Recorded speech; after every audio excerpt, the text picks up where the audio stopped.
Well, hello, writers. Welcome to episode number 445 of Ink in Your Veins. I'm Rachael Herron. So glad that you are with me here today as I'm talking to Danielle Metcalfe-Chenail, who is a friend and a student of mine and is multi-published, multi-genre, multi-passionate author. And it's a fantastic conversation, not question, conversation that we have about this concept of the try jar, which you're going to love, and the lily pad method, and keeping your antenna up and looking for market holes. There's so much coming up, so please stick around for that. What has been going on around here? Um, Fabulous things, fabulous. We had writing in the junkyard over the weekend. Writing in the junkyard. Apparently, I'm not enunciating clearly yet, even though I've been awake a while. It was fantastic. We did 2 hours the first day, 6 hours the next day, and a 1 hour celebration, which somebody pointed out in the evaluations could have been nice to have a 2 hour on the last day so we could get some writing in rather than just talking about writing and celebrating ourselves, which was very important. But what happened was that people got back into their work. Either they got into new work that they've never done before, or there were a bunch of people who had had a project that they've been working on for years or for a length of time, and it's been languishing as they didn't know how to get back into it. And given this chunk of time to work on it, plus optimal support, we did so much talking about writing and talking about the mindset of writing and how it doesn't matter how we feel about writing. It doesn't matter that it doesn't feel good. We cannot wait for it to feel good and for us to feel good to write. We know about this. We talk about this on the show all the time. But if we did, we would never write. We would just be those people who want to write, but never write. People who want to write, but never write are often waiting for the right time and the right feeling and the feeling that they have enough knowledge to write. And my job is to remind people that never happens. It never comes. It will not happen. You'll never get there. You'll never have more time than you do right now. Strangely, but even people who retire come to me and say, I thought I'd have more time and I don't. This is the right time. You have exactly what you need.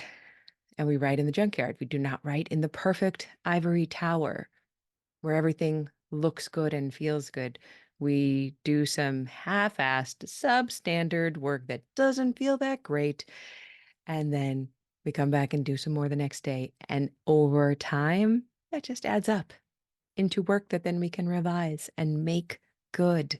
That's how it gets done. And that is what we focused on in Writing in the Junkyard. And I was honored and thrilled to lead it. And it is something that is going to go into my repertoire. So please keep your ear to the ground. There will be future Writing in the Junkyard retreats run similarly. Please be on my mailing list if you want to come to one of those next time. The mailing list is at rachaelherron.com/write. And a bunch of those people who were in the junkyard who enjoyed writing with us, with me and us together, have been coming to Rachel Says Write.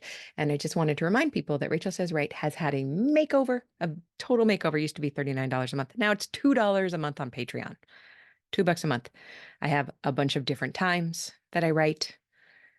I am changing them weekly. I only post the next week. So I just posted the next week.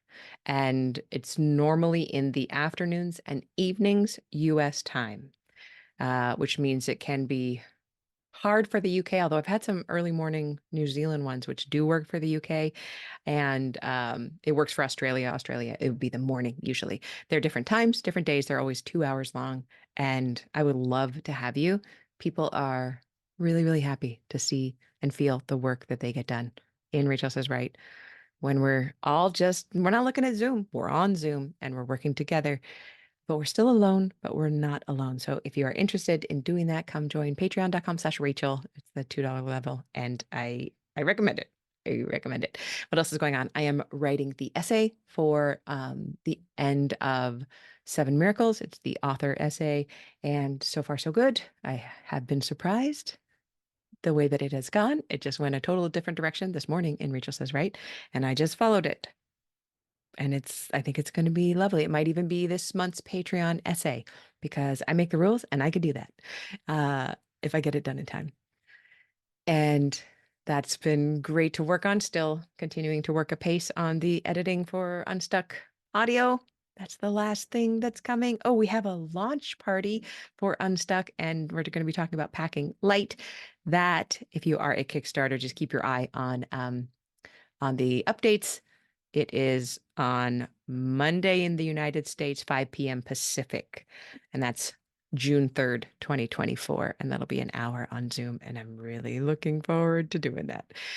What else? Oh, I wanted to answer a Patreon question because, as you know, at the $5 a month level and up, I can be your coach. And this is from a person who was in the retreat who said, "This is a long question. Are you sure you can answer it?" And I said, "Oh my gosh, of course." So here is a question from VA. All right. And they say, as I said in my previous message, I'm a longtime listener and I'm happy to be here as one of your patrons. I have a two-parter question about pen names and social media.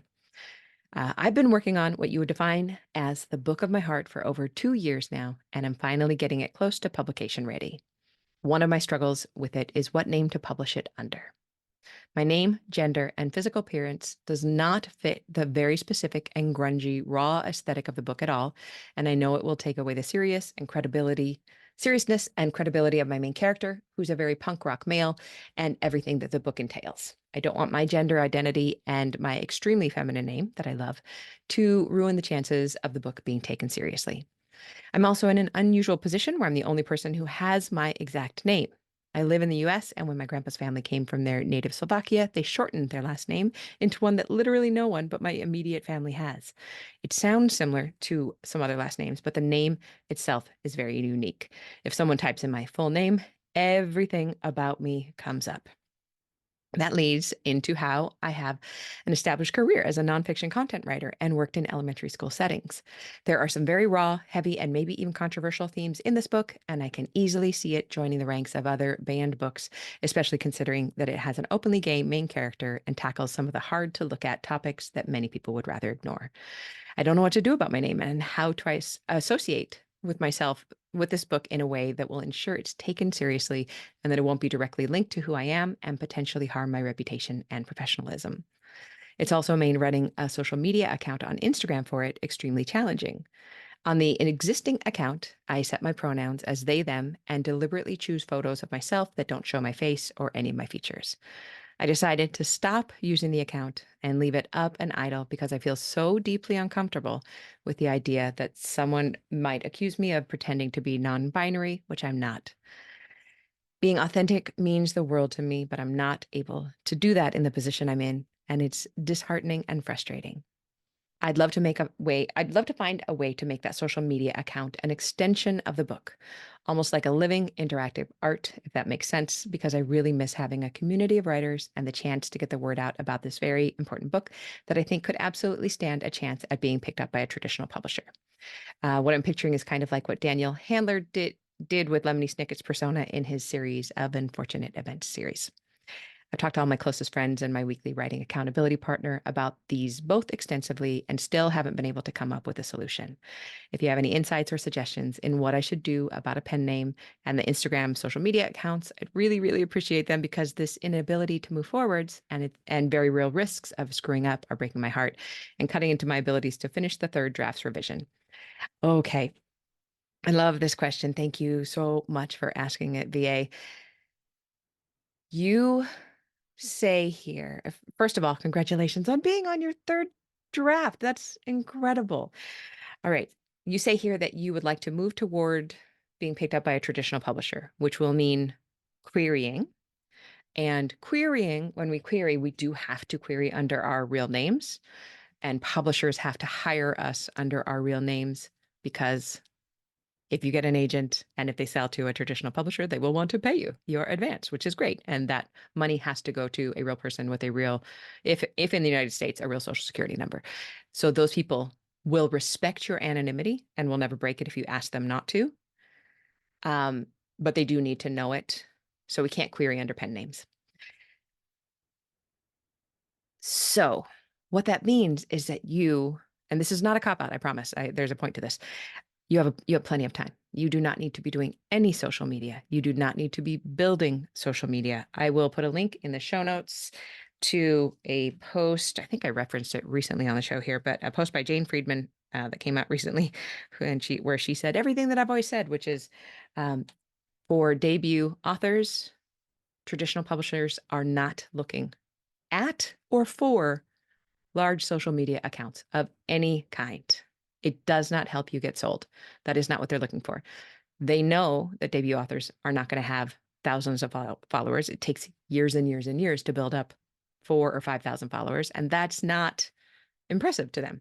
If you have a couple 100,000 followers, quarter of a million followers, agents and editors come to you. Of course, they look at it then. But if it's less than that, they don't care. They don't care. They know that you're a real human being. You do not have to have any kind of social media around it yet.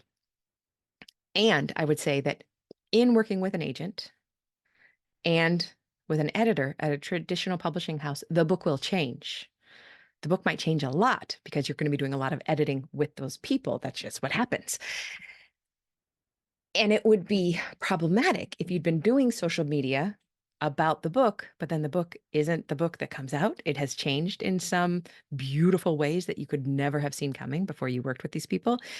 So this is to let you off the hook. You do not need to be, no one needs to be promoting their social media while you are still writing a book. You can if you want to. There's nothing wrong with doing it if it is fun and easy.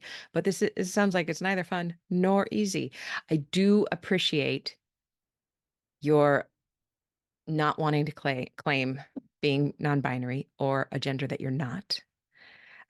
That's awesome. And I know that there will be some fantastic way to do this, even if it is setting up social media accounts in the name of the main character, so that the main character is the one doing all of the social media posting. Wouldn't that be cool? But again, you wouldn't want to do that until the book is in its final form, and that will be drafts from now and time from now. And in that time, you will have changed into somebody new and a person who knows more about this book that you're working on. And the most important thing right now is to work on the book and not allow this anxiety about the other stuff that actually doesn't matter right now to derail you, because resistance, remember, rises up and wants to derail us, and it will tell us amazingly smart sounding things that we believe will be major problems. And that stops us in our tracks. Great. Resistance has done its job. You're not writing. It's happy. It's now taking care of you. It's worried you're going to hurt yourself if you write. You're going to get hurt by writing, and it has managed to shut you down. So please allow me to say, don't worry about the social media at all right now. Grab that link from Jane Friedman in the show notes and read why it doesn't matter for debut authors to have social media accounts. If you have social media accounts under your real name, it is possible. She says they won't check. They probably won't. They don't have time. But I always think it is important that in your social media history, it always shows that we're not jerks. We're not out there being jerks to people, leaving mean comments places, because then, of course, a publisher wouldn't want to work with you and an agent wouldn't want to work with you either. I know that my agent did look into all my social media, and she read most of my blog, which at that point was 15 years in. Is that true? No, that's not true. She picked me up in 2008. My blog was only 6 years, but she read the whole blog before she even emailed me. Basically just looking to make sure that I was who I said I was. So we do make sure that our real social media is, you don't have to be, uh, uh, a plate of Jello mousse, but you also need to show that you're a kind, decent human being, which I know that you are. So that's not a worry. And you don't have to worry about any of the other stuff.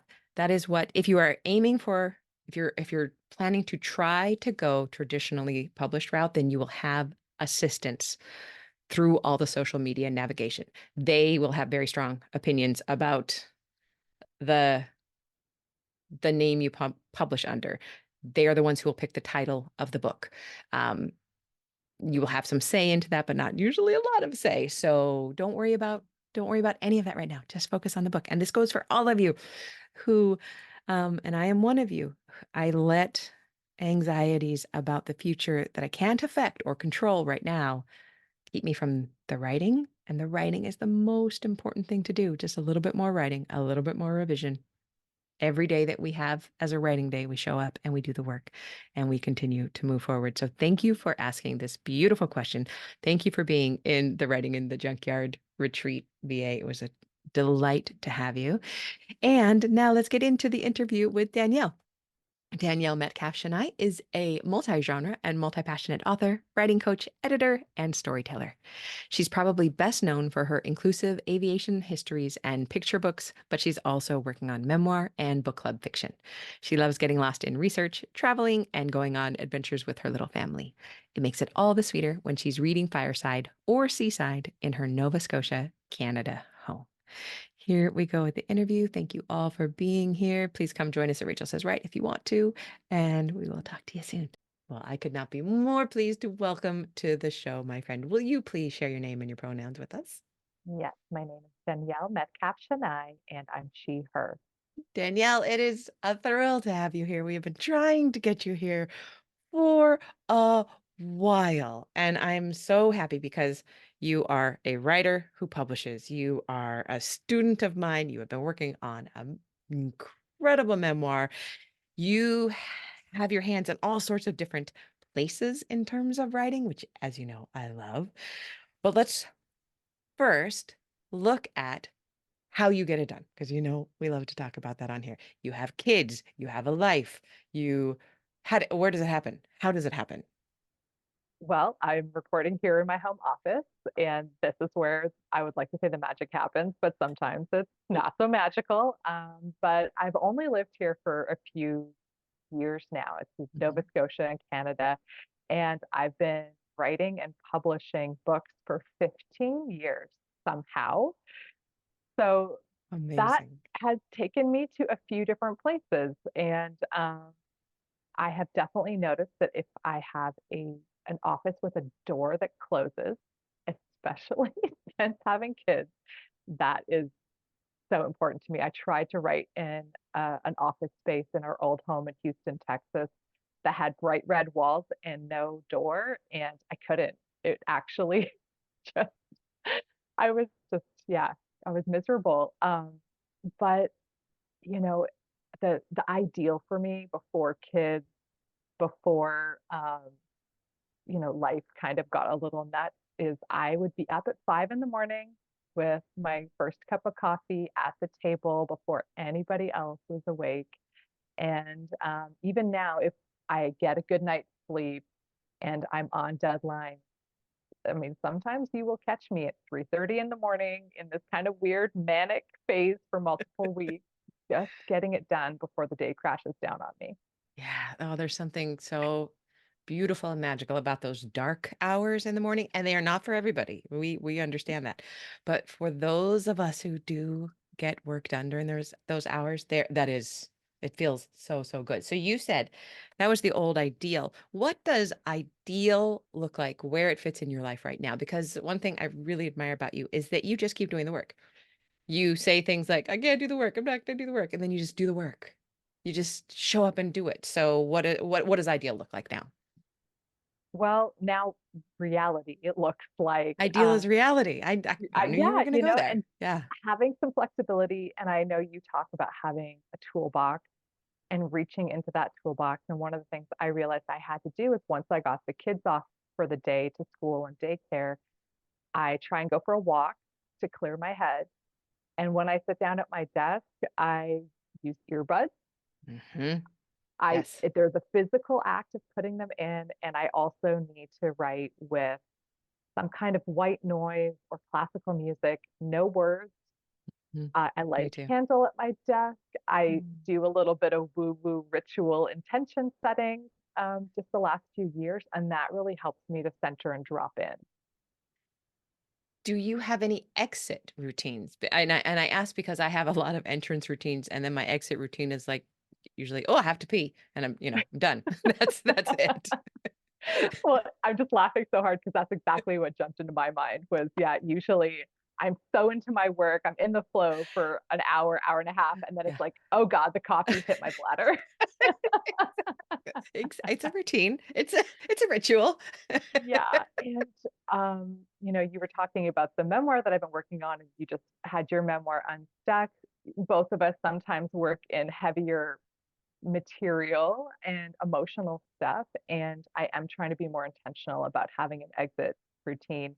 And sometimes, especially if I'm working on really intense stuff, I'll just blast a happy song in my Mm, earbuds and kind of dance around my office and mhm. shake it out. So, another reason to have a door I love because my that. husband works from home too. And you're in here boogieing, and he's like, "What are you doing?" You're like, "I'm working. This is work." Yeah. Yeah. I do love that about the headphones though too. For me, I know I've said this before, but I wear these when I write. And Mhm. they're heavy and they're noise canceling and they're fantastic. But a lot of times Mhm. I forget to even put on any noise. I just put them on and the feeling is enough to tell my brain, "Oh, no, here we go." Yeah. Yes, exactly. It's those kind of cues that we get. And actually, one of the other things that I've started doing, and I don't know if you've done this, but I'm like a little old lady. I like to have a lap blanket now. And Yes. so I love I seriously, I that tuck blanket right right there. in. Yep. Yes. Yeah. Yes. And also, I like to sometimes use the blanket to actually tuck around my thighs and pull them in because some people will use belts to kind of strap around their knees so that then your knees can fall apart naturally and there's no pressure on your lower back. Yeah. Mm. So the blanket is amazing for Oh, that. I'm You may I'm gonna be doing that, try that. yeah, do try it. Do try Yeah. it. Well, All and right. So it's we, funny. Yeah, yeah. sorry, go ahead. No, what were you going to say? It's funny. Oh, just the blanket thing kind of came around naturally from like having a chilly office and then just I've been working with a somatic therapist for a few years now and just getting so much more aware of what's happening in the body and how to support that. That just like lit up all sorts of things in my brain. Do I need a somatic therapist? That sounds amazing. I never know I mean, I've been working for years on what's going on in my body, but it is one of those things that I didn't even know there were professionals in that. We may have to talk more about that. All right. I feel like we've already gone to this question, what things help you? But what things help you most to write besides the blanket and the, Yeah, besides my blankie. Um, things like Scrivener, which I know you're a big fan of, and I also only use a tiny fraction of the capabilities. And yeah. it's been life changing for me, though. I've just been setting up the revision for a contemporary fiction project that I've been working on for years. And the feedback that came back from the beta readers was that a lot of um, the scenes were not in the right place. And Mm-hmm. so just being able to just line those up, do my magic spreadsheet and all those other things you've taught me. And I feel like I can go in and just move them around physically like jigsaw puzzle pieces in Scrivener. I love that. And yes, we do not need to know how all of these programs work. And that's coming from, I think you and I are a lot alike when it comes to we want to know things and we want to do things right and well and cross them off the checklist. And one of those things is when I get a new app or a product, I should become an expert in it. And it's really nice to not do that, especially with Scrivener. Just say, I'm going to use it. I'm going to drive it. It is for people who might not know, it is a word processing program to use older language, but it supports things in files and folders and you can move them around. You can drag and drop. Amazing. So Yeah, what is the most exciting thing that you've ever realized about your writing process? I was thinking about this because luckily you sent me the questions ahead of time because I like to be an A gold star student, right? Yep, And yep. one of the things is that I didn't have to write in a linear way. Mm, I was at huge. a yeah, a conference once, and the speaker, Charlotte Gray, who's a journalist and a historian, she talked about the lily pad method and how she would put things in just kind of a little bit here and a little bit there, and then she could go back in afterwards and draw the lines between them. And that was so freeing for me because I really felt originally that I had to work chronologically, especially with my nonfiction projects.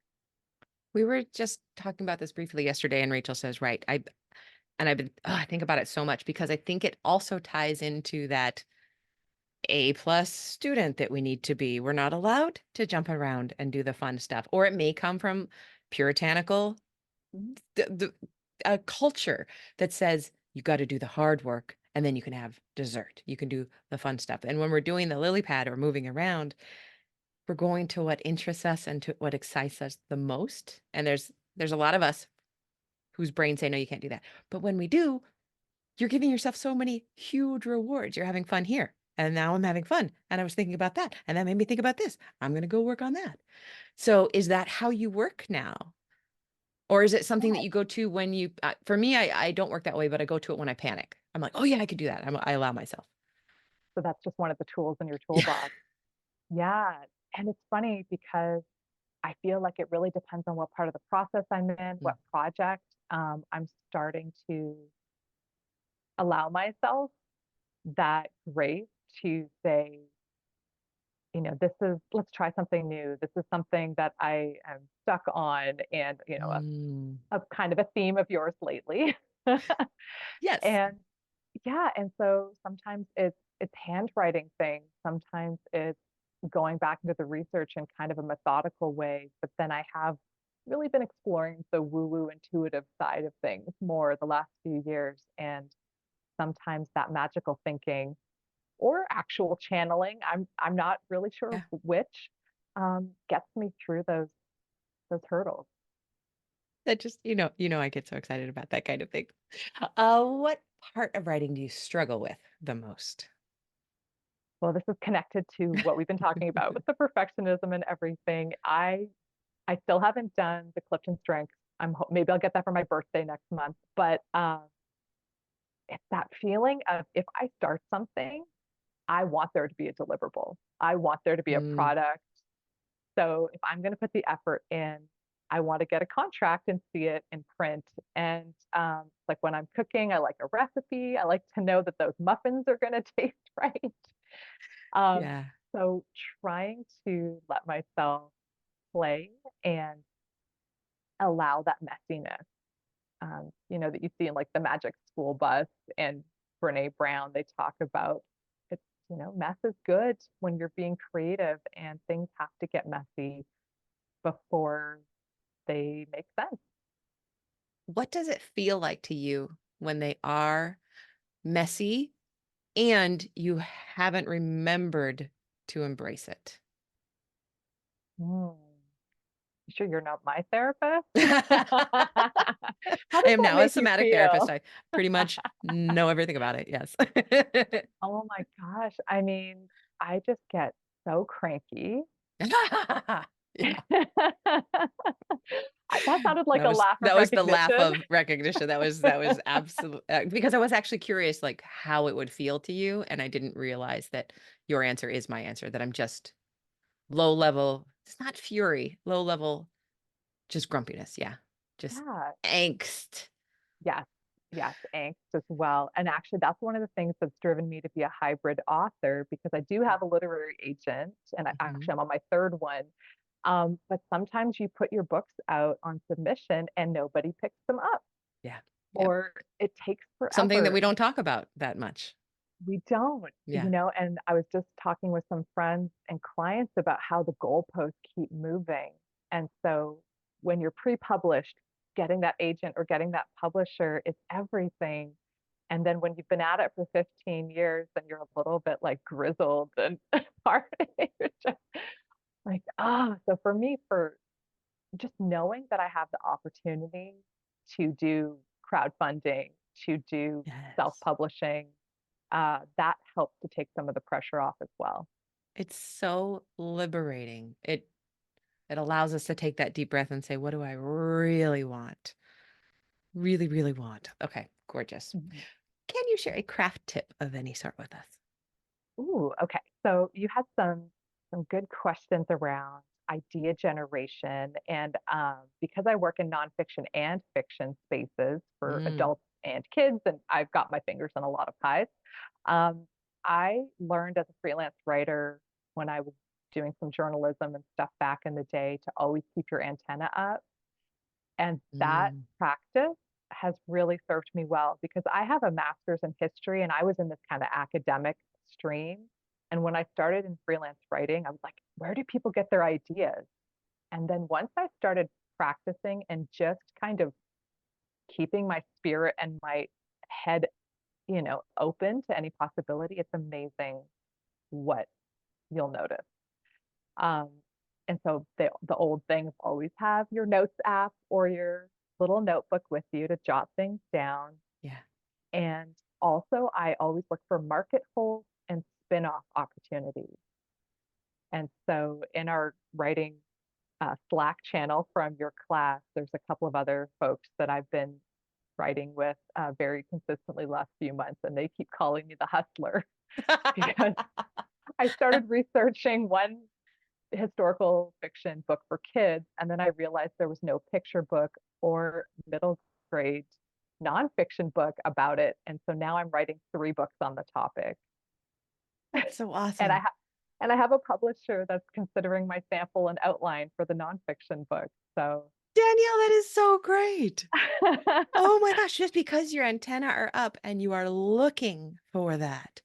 You're yeah. well, not, I don't even know if it's looking, but it's noticing is Mhm. what you're saying. Yeah. Yeah.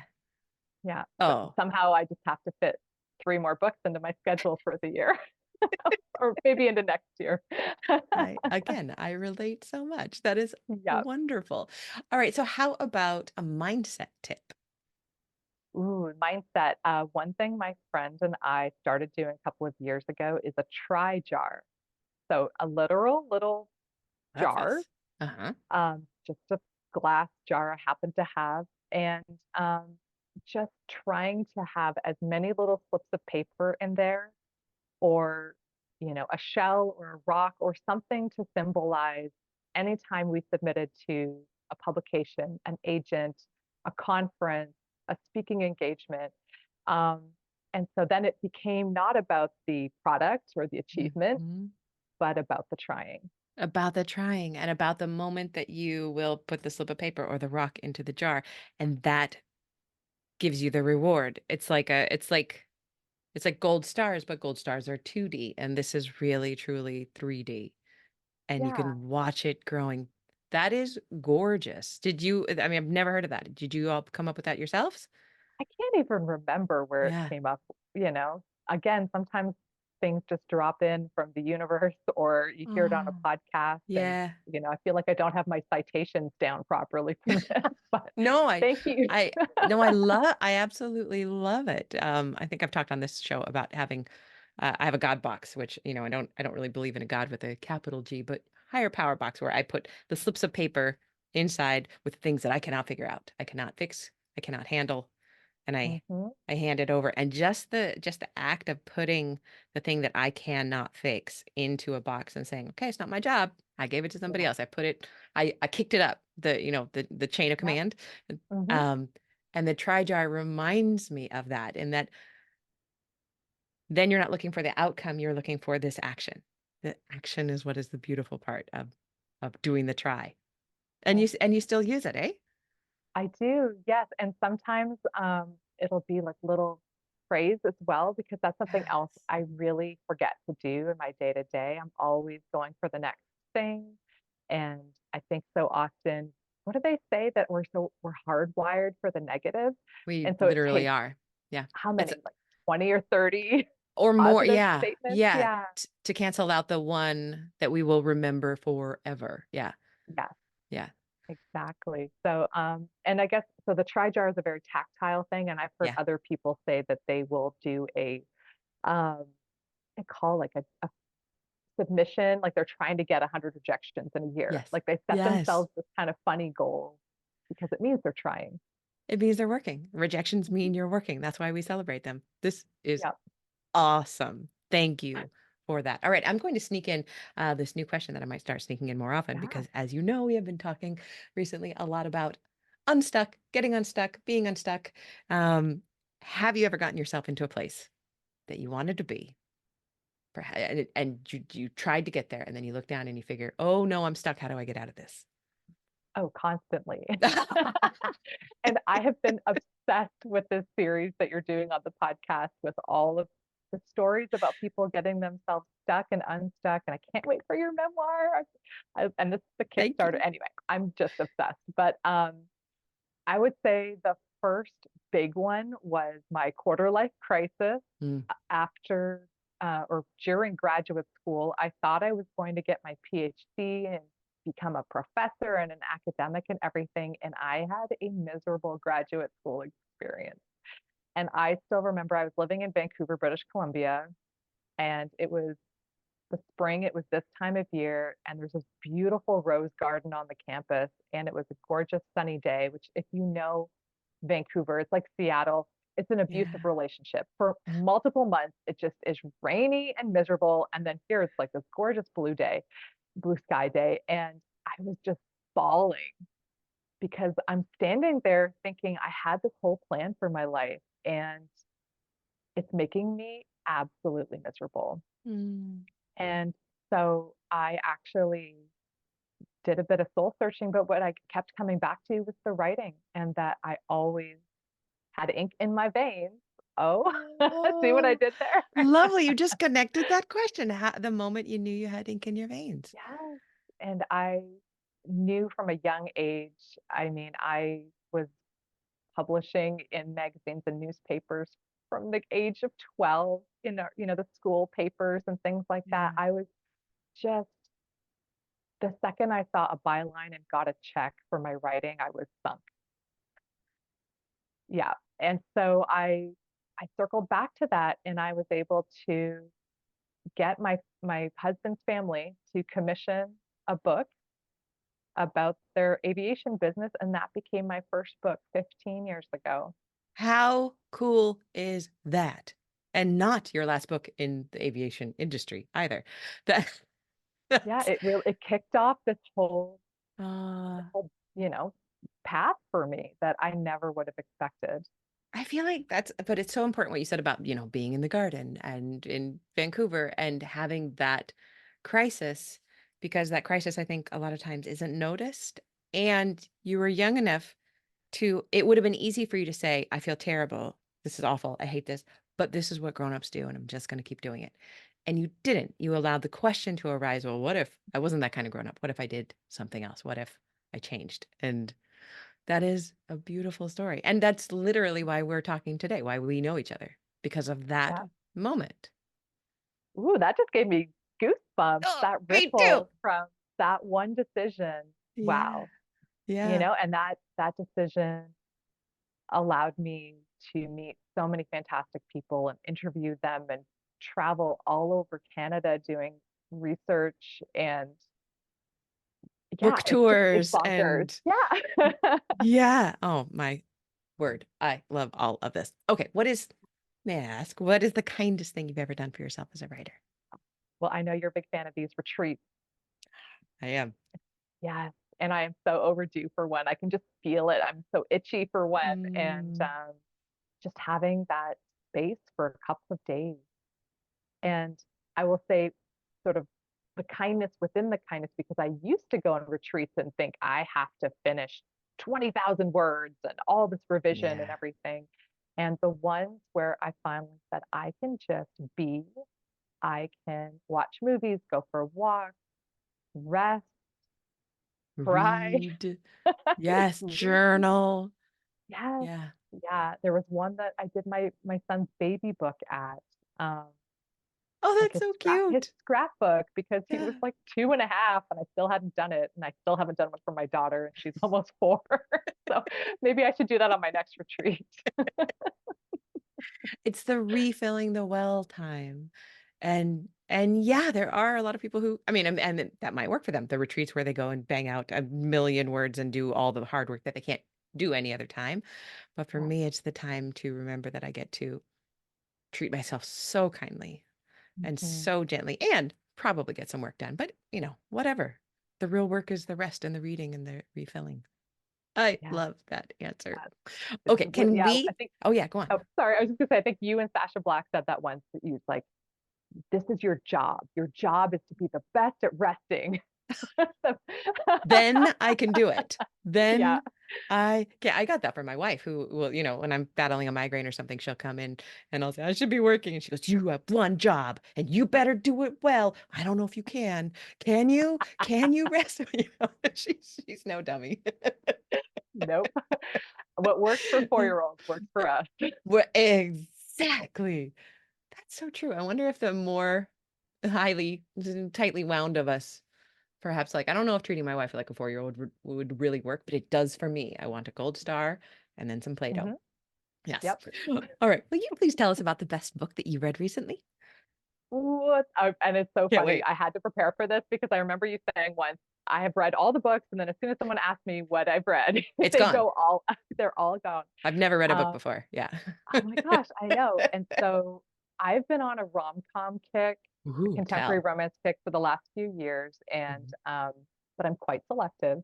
Mhm. And Yeah, you so give I great just, recommendations. I've read many of the ones you recommended. oh, thank you. And I read Abby Jimenez's Part of Your World just Ah. last week, and I adored it.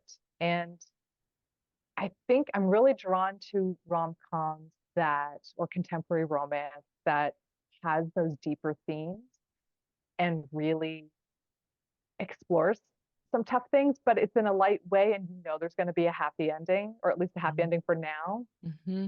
And so in this book, I thought that Abby did such a great job with looking at toxic family dynamics, narcissism, abusive exes, the uh, insecurities that we carry with us, and that, you know, the main character is the super high achieving ER doctor, who is just coming into her own in her late 30s, That and really sounds just perfect. realizing that she gets to stand up for herself and design her own life, and it set boundaries, and I was just like, yes, you go, Alexis. I am going to go one click this for sure. I haven't read Abby in a while, and I've met her, and she's amazing. We've done a couple panels together, and I just always love when people recommend her, and this is not even one I'd heard of yet. So Oh, thank it's you. lovely. And she always sneaks in those references to her cake company, Nadia Yeah, Cakes, which I think is adorable. It's like a little Easter egg to look for. exactly. She is 100% delightful, and I cannot wait to read this. This is the a reading kick that I have been on lately too. All right.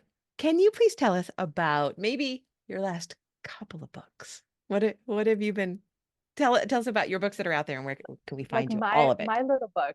You, Yeah. yes, you. Well, as you can see in the background, I have some airplanes on the shelf, and the last two books that have come out have both been picture books with Tundra, which is an imprint of Penguin Random House, and they have been very patient with me as I've learned the ropes and matched me with incredible illustrators. And both of them are inclusive. That's really important to me. One of Mhm, the holes that I noticed when I was starting the aviation research back in 2007 was that it was mostly focused on white men of a certain mhm, age. mhm, um, this kind of Hollywood ideal of the bush pilot, the James Cagney, that kind of stuff. And I said, well, I've got this background in social and cultural history. So I want to know, where are the women? Where are people of color? Where are indigenous people?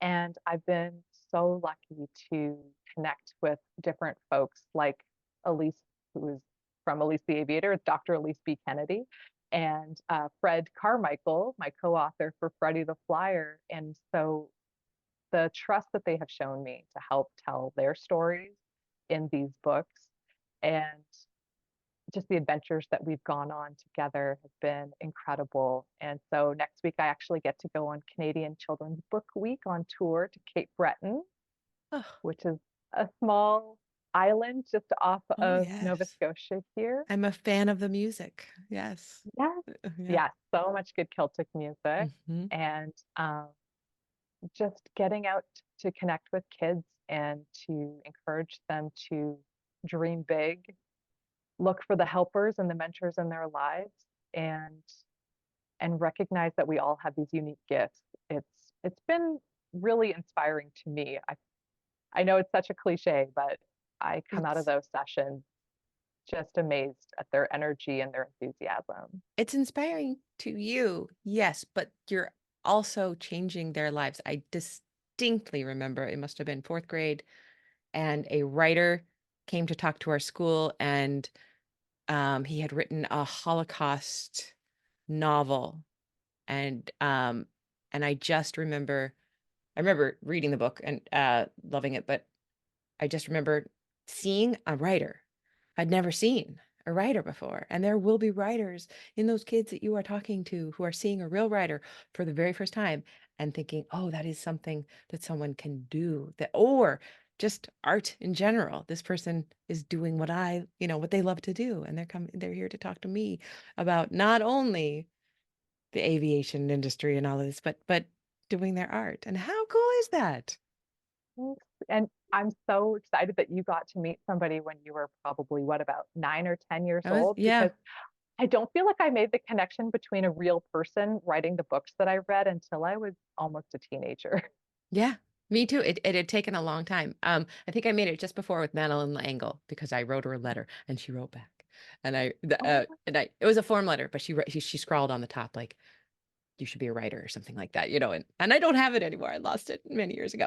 But that and seeing that man whose name, of course, I can't remember, but yeah, made it real. And you're being real in front of them. And oh, how fun to go do that and to yeah. travel to promote your books. That is amazing. Would you like to tell us? I don't know if you do.